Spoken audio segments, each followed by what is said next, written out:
Price the lord. ఈనాటి వాక్య భాగము యోహాను సువార్త 1వ అధ్యాయము 29వ వచనం. మరువాడు యోహాను యేసు తన యొద్దకు రాగా చూచి, ఇదిగో లోక పాపములను మోసుకుపోవు దేవుని గొర్రెపిల్ల. దేవునికి స్తోత్రం. మన ప్రభువును రక్షకుడును మన కొరకు త్వరగా మేఘవాహనుల మీద రాబోతున్నటువంటి నజరేయుడైన యేసు క్రీస్తు నామములో మీ అందరికీ నా హృదయపు లోతుల్లోంచి ప్రత్యేకమైన వందనాలు తెలియజేస్తున్నాను. స్వాగతం. ఆత్మ సంబంధమైన ఈ అనుదిన కార్యక్రమం వీక్షించడానికి, ఇందులో వాక్యాలు వినడానికి, ఆత్మీయంగా బలపడడానికి, దైవస్వరం వినడానికి మిమ్మల్ని ప్రేమపూర్వకంగా ఆహ్వానిస్తున్నాం.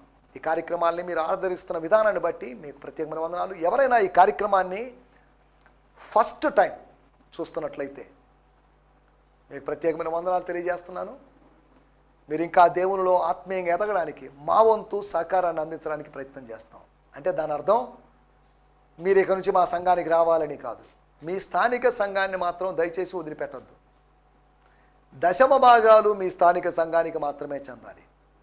కాకపోతే వేడి నీళ్లకు చన్నీళ్ళు అన్నట్టుగా కొద్దో గొప్ప మీ స్థానిక సంఘ కాపరి మీకు సహాయపడుతున్నట్లుగా, ఆయన సహాయపడుతున్నంత విధంగా కాదు, ఆయన ఒకవేళ 70% సహాయపడితే మాలాంటి వాళ్ళమైన, లేకపోతే టీవీ స్పీకర్స్ ప్రసంగించేటట్టు వాళ్ళమైన మేము, అంటే వాళ్ళ సంగతి అందరిని పక్కన పెట్టేసి నా సంగతి ఒక 10% మీకు ఆత్మీయంగా సహకరించడానికి ప్రయత్నం చేస్తాం. ఎందుకంటే మాకు మా పరిమితులు ఉన్నాయి. ఇలా రోజుకు ఒకసారి మీ ముందు కనిపించినంత మాత్రాన్ని మీకు ఆత్మీయంగా సహాయం చేయగలనని కాదు, మీ కొరకు ప్రార్థించవచ్చు. ప్రార్థన చేయడం అనేది గొప్ప సహాయము. 2వ కొరింథీ పత్రిక 1వ అధ్యాయం 10వ వచనంలో ఉంది. కాబట్టి ఈ విషయాలని దయచేసి జ్ఞాపకం చేసుకోండి. ప్రభు మిమ్మల్ని దీవించునుగాక. ఈ దినాల్లో ఆత్మీయంగా ఎదుగుతూ బలపడుతూ ముందుకు సాగండి. వామన వృక్షాల్లాగా, అనగా బోన్సాయి మొక్కల్లాగా, పుట్టి వృక్షాల్లాగా ఎదుగుదల లేని విధంగా ఉండకుండా ఎదుగుతూ ముందుకు సాగుదాం. భూమి యొక్క గురుత్వాకర్షణ లేదా గ్రావిటేషనల్ ఫోర్స్ను కాదనుకొని దానికి ఆపోజిట్ డైరెక్షన్లో పెరుగుతున్నటువంటి చెట్టులాగా, ఎక్కడో భూమిలో పాతి పెట్టబడినప్పటికీ, నాటబడినప్పటికీ కూడా, కొంతకాలం మరుగై ఉన్నప్పటికీ కూడా భూమిని, నేల పొరలను తన్నుకొని వచ్చినటువంటి మొక్కగా వచ్చి మానుగా మారుతున్నటువంటి ఆ చెట్టులాగా మనం ముందుకు సాగుదాం. మనం గత ఎపిసోడ్లో అయోగ్యత గురించి మనం మాట్లాడుకున్నాం. అయోగ్యతల గురించి. ఎందుకంటే యోహాను చెప్పాడు, ఆయన చెప్పులు వారు విప్పడానికి నేను యోగ్యుని కాదు. యోగ్యులైన వాళ్ళు ఈ సమాజంలో ఉన్నారేమో, కానీ నేను ఐఎమ్ నాట్ వర్ది. నా గురించి నేను చెప్పుకుంటున్నాను, నేను యోగ్యుని కాదు. కానీ రాబోయేటువంటి మెస్సియాకి, అనగా యేసుక్రీస్తుకు బాప్తీసం ఇచ్చేటువంటి ధన్యత ఆయన పొందుకున్నాడు. అయోగ్యుడైన వాడు, దాసుడు లాంటి వాడు, దాసుడుగా కూడా ఎంచదగిన వాడు కాదు అని చెప్పుకున్నవాడు మొహమాటం అడ్డం వచ్చేసి ఆయనతో కంగారు పడిపోయి అంటున్నాడు, నో నో నో, మీరు నాకు బాప్తీసం ఇవ్వాలి సార్, నేను మీకు బాప్తీసం ఇవ్వడం ఏంటి? నో, లేదు, ఇప్పటికీ ఇలాగే జరగనిమ్ము, నీతి యావత్తు మనం జరిగించాల్సిందే కదా అని యేసు ప్రభు చెప్పినప్పుడు కన్విన్స్ అయ్యాడు, ఒప్పించబడ్డాడు. ఒప్పించబడాలి. దేవుని సేవకులు చెప్తున్న మాటలకు మీరు ఒప్పింపబడాలి. తిరుగుబాటు చేయడానికి వీల్లేదు. మీ స్థానిక సంఘ కాపరి చెప్పిన మాటలకు మీరు లోబడాలి. తిరుగుబాటు చేయడం వల్ల ఆశీర్వాదం రాదు, దానివల్ల శాపమే వస్తుంది. కొంతమంది అలుగుతుంటారు విశ్వాసులు. చిన్నపిల్లలు అలగడం కాదు, ఆడపిల్లలు అలగడం కాదు, విశ్వాసులు అలుగుతుండడం విచారకరమైన విషయం. ఏదైనా ఒక చిన్న విషయం చెప్పగానే అలుగుతున్నారు. దేవుని సేవకునిగా నాకున్న అనుభవాన్ని బట్టే, అమ్మ అలా కాదు ఇలా కాదంటే అలిగే కూర్చొని మందిరానికి రాకుండా అలిగేవాళ్ళు చాలామంది ఉన్నారు. చాలా విచారకరమైన విషయం. ఈ ఇంచుమించు ఇటువంటి ప్రాబ్లమ్స్ అన్ని సంఘాల్లో ఉన్నాయి. నేను రక్షింపబడి లేకపోతే ఒక 25-26 సంవత్సరాల క్రితం ఈ అలుగుళ్ళు లేవు, కానీ ఇప్పుడు రాను రాను ఈ అలుగుళ్ళు అలవాటైపోయి ఈ అలుగుడు అధికమైపోయింది. అందుకని పాస్టర్లమైన మేము ఏం మాట్లాడాలన్నా భయపడిపోయి, ఏం మాట్లాడితే ఇక్కడ కాదు వేరే సంఘానికి వెళ్ళిపోతాము అంటారేమో అని భయపడిపోయి వాళ్ళని కాపాడుకోవడానికి, వాళ్ళని సంరక్షించుకోవడానికి, వాళ్ళని పోగొట్టుకోకుండా ఉండడానికి ఏవో ప్రయత్నాలు చేస్తుంటాం. గట్టిగా మాట్లాడలేము, గట్టిగా గద్దించి చెప్పలేము. ఇవి మాకున్నటువంటి లిమిట్స్. సరే, దేవునికి స్తోత్రం.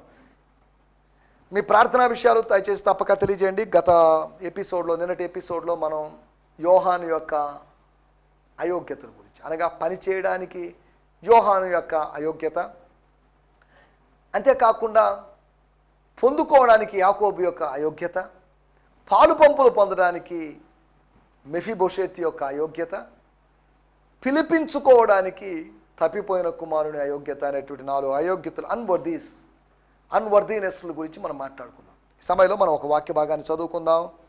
యోహాను సువార్త 1వ అధ్యాయము 29వ వచనం. Gospel according to John 1:29. స్తోత్రం. మరునాడు యోహాను యేసు తన యొద్దకు రాగా చూచి, ఇదిగో ఇదిగో లోక పాపను మోసుకొని పోవు దేవుని గొర్రెపిల్ల, లోక పాపములు మోసుకొని పోవు దేవుని గొర్రెపిల్ల. దేవుని స్తోత్రం. 29 నేను చదువుతున్నాను. ద వాయిస్ అనేటువంటి అద్భుతమైనటువంటి తర్జుమాలో, అది ఎక్స్పాండెడ్ లేకపోతే ఈజీ వర్షన్. అది మీకు ఎక్కడైనా దొరికితే మీరు దీన్ని తీసుకోవచ్చు, లేకపోతే ఆన్లైన్లో కూడా మీరు చూడ. ద వాయిస్ అనేటువంటి బైబిల్ వేరు తర్జుమాలు నేను ఇలా రెఫర్ చేస్తూ ఉంటాను. ఇక్కడ నేను చదువుతున్నాను. The morning after this conversation John sees Jesus coming towards him. In eager astonishment, he shouts out, "Look, the man is more than he seems. He is the Lamb sent from God, the sacrifice to erase the sins of the world." దేవుని స్తోత్రం. English చదివే వాళ్ళకి ఇది ఎంత స్వీట్గా, ఎంత వివరణాత్మకంగా ఉందో మీరు అర్థం. మళ్ళీ చదువుతున్నారు. The morning after this conversation అనగా 1 నుంచి 28 వచనాల వరకు ఉన్నటి సంభాషణ, స్టోరీ, కథ జరిగిన తర్వాత, ఈ సంగతులు జరిగిన తర్వాత అనుకోవచ్చు.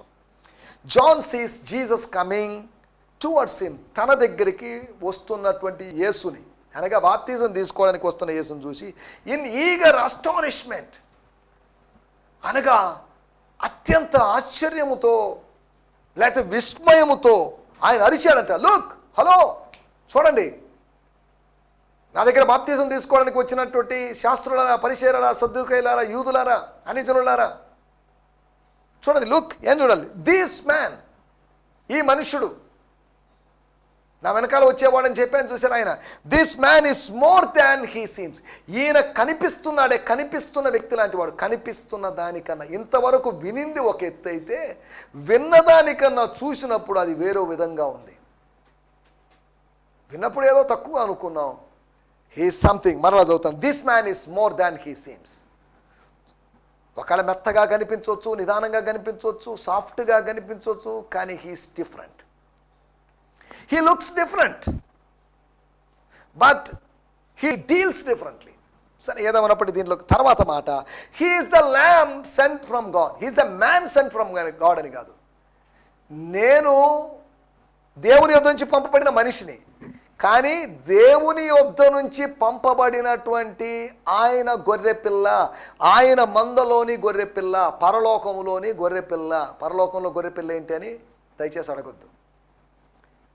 అక్కడ రాయబడిన మాట, he is the lamb cent from God, the sacrifice to erase the sins of the world.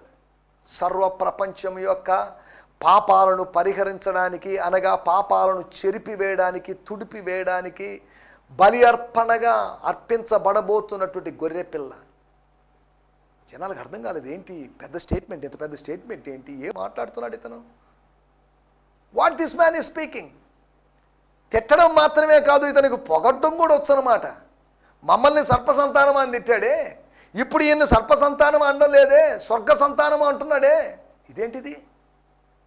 మమ్మల్ందరినీ ఒకదాగా తిట్టి, మమ్మల్ందరినీ అపవాది సంతానం అన్నట్టుగా మాట్లాడి, ఇప్పుడు ఏం రాగానే అబ్రహాము సంతానం అన్నట్టు. ఏంటిదంతా? అనగా యేసు ప్రభువును గురించి యోహాను ఇచ్చినటువంటి ఆ ఇంట్రడక్షన్ వాళ్ళకి విస్మయాన్ని కలిగించుండొచ్చు. ఆ పరిచయం లేదా అపోద్ఘాతం, ఆ ప్రస్తావన వాళ్ళకి వింతగా అనిపించుండొచ్చు. ఆయన చెప్తున్న మాటల్లోంచి మన టైటిల్ ఒక విషయం గమనించండి, అయ్యో పాపం. ఇదేంటిది? అయ్యో పాపం ఏంటి? అయ్యో పాపం అని మనం ఎప్పుడు అంటాం?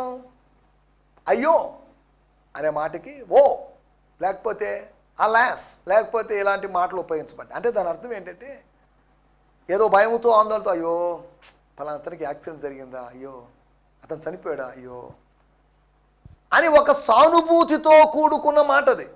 అయ్యో అయ్యో పాపం, అయ్యో పాపం. ఏం పాపం? యాక్సిడెంట్ జరిగింది అని చెప్తుంటే పాపం అంటారేంటండి మీరు? ప్రమాదం జరిగితే పాపం అంటున్నారేంటి? అయ్యో పాపం అంటున్నామంటే వీఆర్ ఎక్స్ప్రెసింగ్ అవర్ సింపతి అని అర్థం.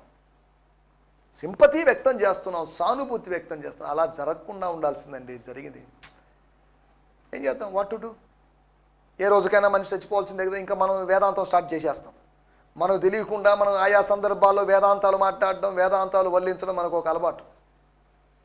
అక్కడెక్కడైనా పుట్టినవాడు గిట్టక తప్పదు కదా, గిట్టినవాడు పుట్టక తప్పదు కదా అని ఇటువంటి పిచ్చి మాటలన్నీ చెప్పడం మనకు అలవాటు.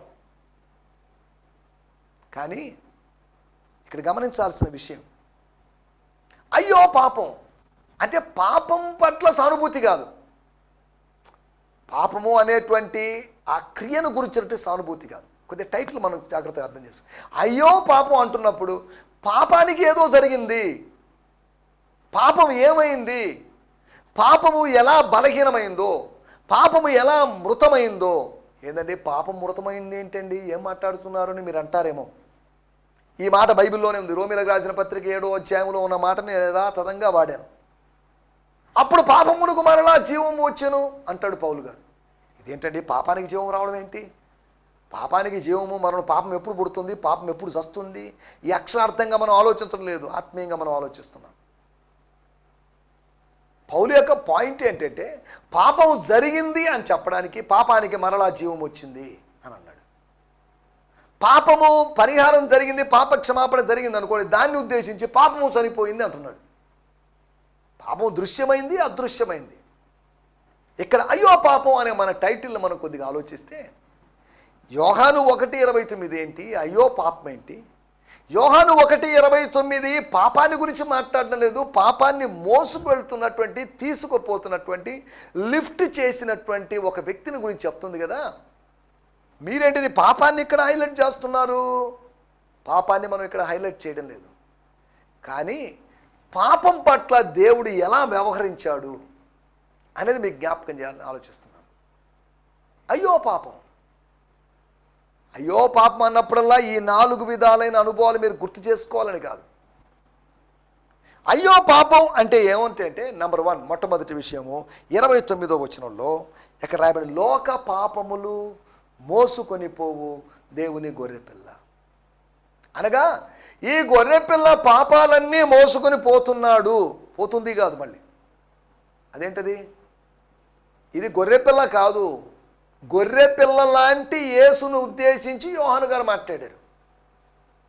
ఆ పాటలో నీది పావురము మనసయ్య, నీది గొర్రెపిల్ల మనసయ్య అని మనం భక్తులు పాడుకుంటున్నారు, మంచిదే. ఆయన గొర్రెపిల్ల కాదు, ఆయన పావురం కాదు, పరిశుద్ధాత్ముడు పావురం కాదు, ఒక పోలిక అంతవరకే. మనకు అర్థం కావడానికి ఆ పోలికను చెప్తున్నారు. సరే, దేవుని స్తోత్రం, హల్లెలూయా. పాపానికి ఏం జరిగింది? పాపానికి జరిగిన లేదా జరుగుతున్నటువంటి విషయాల గురించి మీకు జ్ఞాపకం. ప్రభువు ద్వారా, ప్రభువు పాపం పట్ల చేసేటువంటి పనుల గురించి 4 పనుల గురించి గుర్తు చేసుకుంటున్నాం. దానికి పాపము యొక్క పరిస్థితి, పాపం యొక్క బలహీనత, పాపం యొక్క నిస్సహాయతను గురించి మనం అర్థం చేసుకోవడానికి ఇది మనకి వస్తుంది. కొద్దిగా వేదాంత పరంగా ఏదో డీప్గా ఉన్నట్టు, సైకలాజికల్గా లేకపోతే ఏదో ఫిలాసఫికల్గా ఉన్నట్టు మీకు అనిపిస్తుందేమో, కానీ నాకు అవన్నీ మాట్లాడడం నేను సింపుల్గా మాట్లాడి మీరు అర్థం చేసుకోవడానికి ప్రయత్నం చేయండి. ప్రార్థనాపూర్వకంగా మీరు జాగ్రత్తగా ఆలోచించాలి. అయ్యో పాపం, ఏమైంది నా పాపం? ఎవరి పాపం? ఇది యోహాను పాపం గురించి కాదు, యూదుల పాపం గురించి కాదు, లోక పాపమును గురించి, అందరి పాపమును గురించి, సార్వత్రిక పాపం గురించి. ఏ పాపం, ఏ పాపమైనా కావచ్చు, మనసు ద్వారా చేసిన పాపమైనా, మాట ద్వారా చేసిన పాపమైనా, క్రియ ద్వారా చేసిన పాపమైనా, ఇంకా చెప్పాలంటే జన్మ పాపమో కర్మ పాపమో ఏదో మనం వాటిలోకి వెళ్ళడం లేదండి. దేవుని స్తోత్రం. నెంబర్ 1 అక్కడ రాయబడిన మాట మన ద వాయిస్ తర్జుమాలో, లోక పాపములను మోసుకొని పోవు. లోక పాపములు మోసుకొని పోవు అన్నానికి మూల భాషల్లోంచి తీసుకొచ్చే తర్జుమా పదం ఏంటంటే to erase the sins of the world. Erase అనగా దాని అర్థం ఏంటంటే, మీకు సులభంగా అర్థం కావడానికి చెప్తాను. చిన్నపిల్లలు కాలక్షేపం కోసం ఏదైనా పెన్ను పేపరు కనిపించింది అనుకోండి, పెన్ను ఏదైనా రఫ్ బుక్ కనిపించింది అనుకో, వాటి మీద పిచ్చి గీతలు గీస్తుంటారు. వాళ్ళు ఇంకా కాస్త పెద్దవాళ్ళు అయినప్పుడు పిచ్చి గీతలు గీసి గీసి అలవాటు పడిన వాళ్ళు ఏదైనా బొమ్మ వేసేటప్పుడు పిచ్చిగా వచ్చింది అనుకోండి, దాన్ని చెరిపి వేస్తారు. దాన్ని ఇరేజర్ అన్నారు, రబ్బర్ అన్నారు. లాటెక్స్తో లేకపోతే రబ్బర్ పాలతో చేసినట్టు రబ్బర్ను తీసుకొని ఆ పెన్సిల్స్తో లేకపోతే రాసిన దాన్ని చెరిపి వేస్తున్నారు. వైట్నర్ ఉంది, దాని గురించి కాదు. ఇరేజ్ అనగా చెరిపి వేయబడింది. ఇంతకుముందు ఉన్నదాన్ని ఆ ఉపరితలం మీద, ఆ సర్ఫేస్ మీద, ఆ కాగితం మీద, ఆ తెల్ల కాగితం మీద నల్లగానో లేకపోతే వేరే రూపంలో వేరే రంగులో ఉన్నదాన్ని చెరిపి వేయడం, తుడిచి వేయడం. అందుకని అంటాడు భూమి బలాత్కారముతో నిండి ఉంది. The earth was full of violence. అది కాండం 6వ అధ్యాయంలో మాట చెప్తున్నాను. ఇప్పుడు ఏం చేయాలబ్బా, what I have to do అని త్రిత్వంలో వాళ్ళు ముగ్గురు మాట్లాడుకున్నారు. There is only one solution, no alternative. We should wipe away this human. ఈ హ్యుమానిటీని, ఈ మానవులందరినీ, ఈ బలాత్కారులైన వారిని చెరిపివేయాలి, తుడిపివేయాలి, వైప్ అవుట్ చేయాలి. అది వైప్ అవుట్ లేదా ఇరేజ్ లేదా రిమూవ్, అది చేయాల్సిన పని. ఒకటి the erasing of the sins, అనగా పాపముల యొక్క చెరిపివేత. ఎవరు చెరిపేస్తారు? ఒక బొమ్మ అయితే చెరిపివేయచ్చండి, లోపల మనసులో దాగి ఉన్న పాపాన్ని ఎలా చెరిపివేయగలం? చెరిపివేయబడదాన్ని చెరిపివేయడానికి సమర్థుడైన వాడు ఒక ఆయన ఉన్నాడు. ఆయన ఏం చేస్తున్నాడంటే ఈ పాపాల్ని తన మీద వేసుకొని, తన భుజాల మీద వేసుకొని, పాప భారాన్ని భుజం మీద వేసుకొని, ఇంకా చెప్పాలంటే మీకు అర్థం కావడానికి కాస్త వివరణాత్మకంగా ఉండడానికి, పాప భారాన్ని భుజం మీద మోసుకుంటూ, రాజ్యభారాన్ని భుజం మీద మోసుకుంటూ, తన మీద మోపుకుంటూ, సిలువ భారాన్ని ఏ విధంగా తాను మోసుకుంటూ యెరూషలేములోని వయోడోలోరోసా అని చెప్పబడినటువంటి ఆ వీధిలో తిరిగినట్లు. ఈ పదం ఇంతకుముందు కూడా నేను ఎప్పుడైనా ఉపయోగించి ఉండొచ్చు. యోహాను సువార్త 1వ అధ్యాయం వయోడోలోరోసా అనేటువంటి ఒక వీధి ఉంది. ఆ వీధి యెరూషలేము ఉంది. యేసు ప్రభు రక్తసిక్తమైనటువంటి పాదాలతో సిలువ మోస్తున్నట్టు ఆ వీధిని వయోడోలోరోసా అన్నారు. సరే, మనం ఇప్పుడు దాంట్లోకి వెళ్ళలేదు. అపోస్తుల కార్యములు 9వ అధ్యాయంలో తిన్ననిది అనబడినటువంటి వీధి, ద స్ట్రైట్ స్ట్రీట్ అన్నట్టుగా వయోడోలోరోసా ఉంది. నేను ఎందుకు చెప్తున్నానంటే పాప భారం, సిలువ భారం, మన రోగ భారం, రాజ్య భారం, ఇలా వేరువేరు భారాల్ని, మన భారాల్ని ఆయన అనుదినము భరిస్తున్నాడు, మోస్తున్నాడు. నెంబర్ 1, పాపము యొక్క చెరిపివేత. పాపము కాదు, పాపముల యొక్క all since, the sins of the entire world, ఈ విశ్వ పాపముల యొక్క చెరిపివేత దేవుడు చేయగలడు. పస్కా గొర్రెపిల్ల లాంటి క్రీస్తు, గొర్రెపిల్ల కన్నా లేకపోతే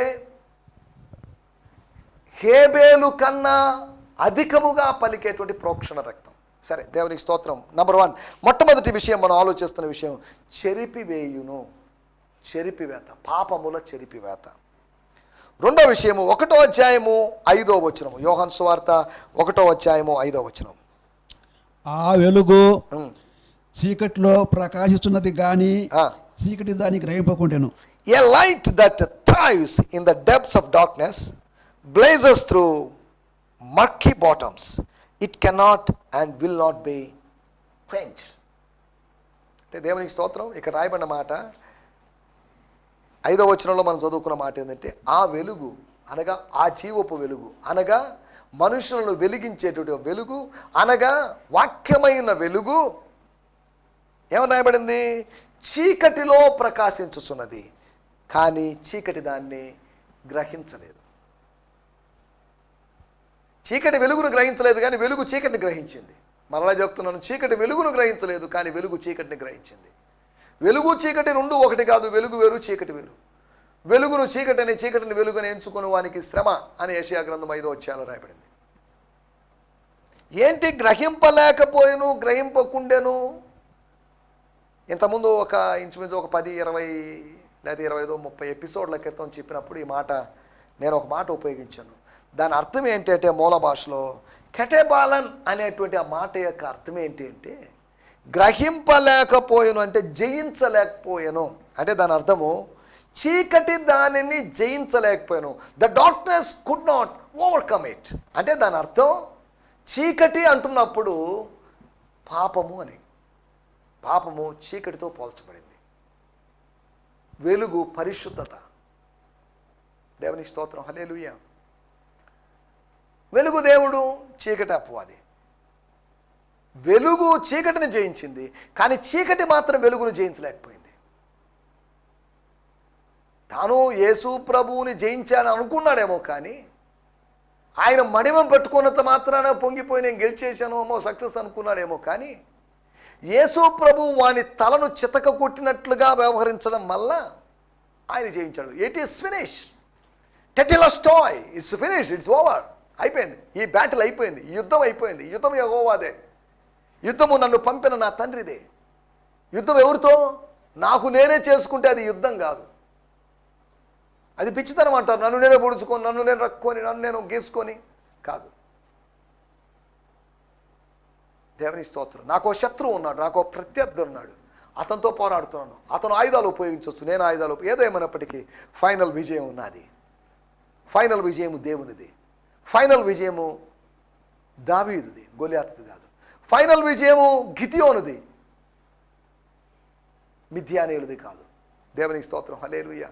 ఇక్కడ రాయబడిన మాటలు, చీకటి దానిని జయించలేకపోయింది. వెలుగుని ఎన్నిసార్లు అయినా కానీ వెలుగు విషయంలో చీకటి విఫలమవుతూనే ఉంది. రెండో విషయము, పాపాన్ని ఓడించాడు. నేను లోకమును జయించాను అంటే ఏమని అర్థం? లోకములో ఉన్న శరీరాశ, నేత్రాశ, జీవపుడంబాలను జయించాడని అర్థం. లోక మొత్తాన్ని అలెగ్జాండర్ లాగా జయించాడని కాదు. అలెగ్జాండర్ లాగా కూడా జయించగలడు, స్వాధీనంలో చేసుకోగలడు, లొంగ తీసుకోగలడు. భూమి ఆయనదే, దాని సంపూర్ణతయు ఆయనవే. కాకపోతే ఆయన భౌతికంగా విజయం సాధించడం కాదు, ఆత్మ సంబంధమైన విజయం. అలెగ్జాండర్ది భౌతికమైన విజయమే కానీ ఆత్మ సంబంధమైన విజయం కాదు. అలెగ్జాండర్ లోకాన్ని జయించుండొచ్చేమో కానీ మరణాన్ని జయించలేకపోయాడు. అలెగ్జాండర్ లోకాన్ని జయించుండడేమో కానీ లోకంలోని పాపాన్ని, శాపాన్ని జయించలేకపోయాడు. ఒకటి చెరిపివేయడానికి, చెరిపివేత. రెండోది ఓడింపజేయడానికి, అనగా అపజయాన్ని కలిగించడానికి. చెరిపివేయడానికి మాత్రమే కాదు, పాపాన్ని చెరిపివేయాలి, పాపాన్ని ఓడించాలి, చిత్తుగా ఓడించాలి. పాపానికి గెలుపు లేదు, పాపానికి ప్రభుత్వం లేదు. దేవునికి స్తోత్రం, హల్లెలూయా. మూడో విషయాన్ని కూడా నేను చెప్తాను.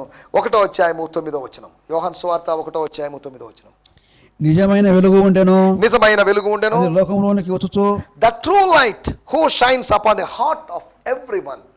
లోకములో ప్రతి వాని మీదకి, లేకపోతే వారి హృదయాల మీదకి వచ్చినట్టు వెలుగు was coming in to the cosmos, అనగా విశ్వానికి వచ్చింది.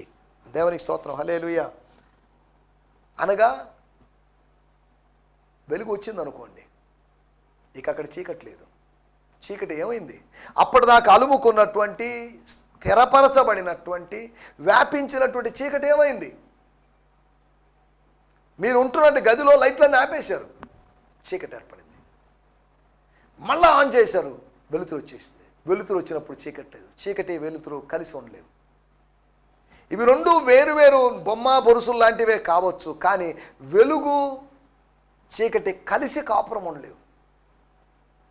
రెండు డిఫరెంట్ ఎంటైటీస్, లేకపోతే డిఫరెంట్ థింగ్స్ అన్నమాట. అవి వాటి రెండింటి మిక్స్ చేయలేము. పాలు నీళ్ళని మిక్స్ చేయొచ్చేమో కానీ నీళ్ళు నూనెని మాత్రం మనం మిక్స్ అయినట్టు ఉంటుంది, కానీ అది విడివిడిగా ఉంటుంది. నూనె అలాగే తేలి ఉంటుంది. మనం లోకంతో కలిసిపోయినట్టు ఉన్నామే కానీ లోకము కన్నా ఉన్నతమైన అనుభవాలు నూనెలాగా తేలుతూ ఉన్నాం మనం. Floating experience. నేను గత ఎపిసోడ్లో ఒకసారి చెప్పినట్లుగా ఒక జపాన్ పదమైనటువంటి ఎంజాయింగ్ దట్ మూమెంట్, ఉకియో ఎక్స్పీరియన్స్. ఇవి ధ్యానాలు, జపాన్ జెన్ మెడిటేషన్స్, వాటిలో ఉపయోగించేటటువంటి పదం. జన్ని చైనాలో చన్ అన్నారు, ధ్యానము. సరే, మనం వీటిలోకి వెళ్ళలేదు. ఆ పాయింట్ ఏంటంటే, ఆత్మ సంబంధంగా తేలిపోయేటువంటి, ఉన్నతంగా ఉండేటువంటి ఒక అనుభవం ఈ రోజున అనుభవించండి. Enjoy this day, today enjoy. This is your day, enjoy your day. దేవునికి స్తోత్రం. మూడో విషయము, పాపాన్ని అదృశ్యం చేయడానికి, అనగా దృశ్యమైన పాపాన్ని అదృశ్యం చేయడానికి, అదృశ్యమైన దాన్ని దృశ్యంగా చేసి మన ఆత్మనేత్రాలకు చూపించడానికి దేవుడు ప్రయత్నం చేస్తున్నాడు. మన ఇక్కడ ఆలోచిస్తున్న విషయాలు, అయ్యో పాపం, పాపానికి ఏమైంది? నెంబర్ 1, ఆ పాపము చెరిపివేయబడింది. నెంబర్ 2, పాపము ఓడించబడింది.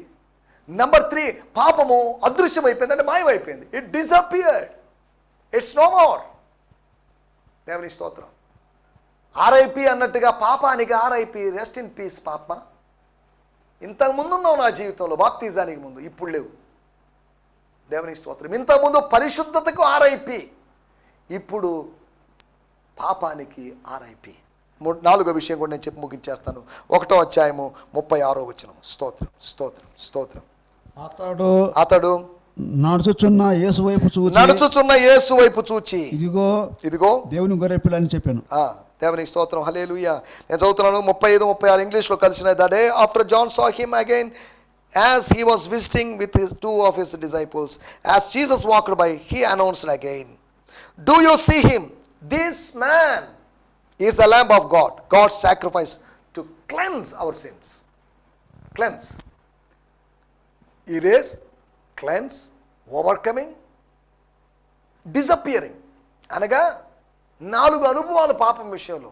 ఒకటే అనుభవం అంతా ఒకటే, పాపం లేకుండా చేయడమే. పాపరహితమైన జీవితం, పాప సంహారమే. పాప సంకీర్తనం కాదు, పాప సంహారం. అనగా ఒకటి పాపాన్ని చెరిపివేయాలి, పాపాన్ని ఓడించాలి, పాపాన్ని అదృశ్యం చేయాలి, తర్వాత పాపాన్ని కడిగివేయాలి. ఇట్స్ అ క్లెన్సింగ్, క్లీనింగ్ అన్నమాట. రక్తాన్ని అప్లై చేసి, యేసు రక్తాన్ని అప్లై చేసి పాపము కడగాలి. నీళ్లతో కడుక్కుంటే పోయేది కాదు. ఇర్మియా గ్రంథంలో రాయబడింది, విస్తారమైన సబ్బు రాసుకున్నాను, నీ పాపం నాకు స్పష్టంగా కనబడుతుంది అన్నట్టుగా ప్రవక్త చెప్పాడు. స్నానాలు చేసినంత మాత్రాన ఆ నదుల్లో ఈ నదుల్లో మునిగినంత వల్ల పాపం పోదు. లోపల ఉన్న పాపం ఎట్టపోద్దండి? నీ శరీరం తడిచింది, నీ శరీరం తడిచి లోపల కదా పాపం ఉంది, అది కడిగి వేయబడాలి. It should be washed. అపోస్తల కార్యములు 22వ అధ్యాయంలో లేచి బాప్తిజం పొందుకొని పాపములు కడిగి వేసుకును అనే మాట మనం చూస్తున్నాం. సరే, నా మాటలు ఇక్కడ ముగించేస్తున్నాను. దయచేసి తలలోంచండి, కళ్ళు మూసుకోండి, చిన్న ప్రార్థన చేసుకుందాం. పరిశుద్ధమైన మా దేవా, మహోన్నతుడా, మీ నామాన్ని స్తుతిస్తున్నాం. అయ్యో పాపమని, పాపము యొక్క దయనీయమైన దుర్భరమైన స్థితిని మీరు మాకు గుర్తు చేశారు.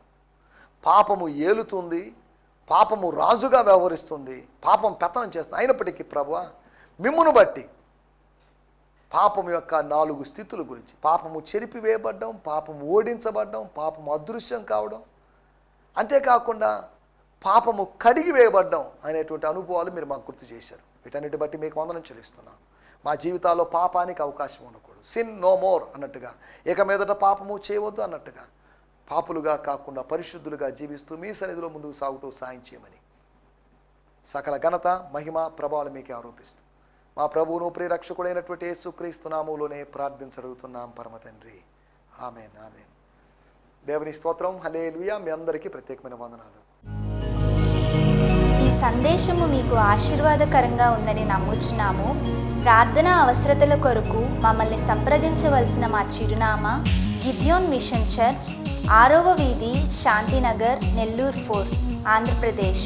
పిన్ 524004. మా ఫోన్ నంబర్లు 7036443613 మరి ఒక నంబర్ 9392293010. మా ఈమెయిల్ ఐడి gfihmi2015@gmail.com. దేవుడు మిమ్మును ఆశీర్వదించునుగాక. ఆమేన్.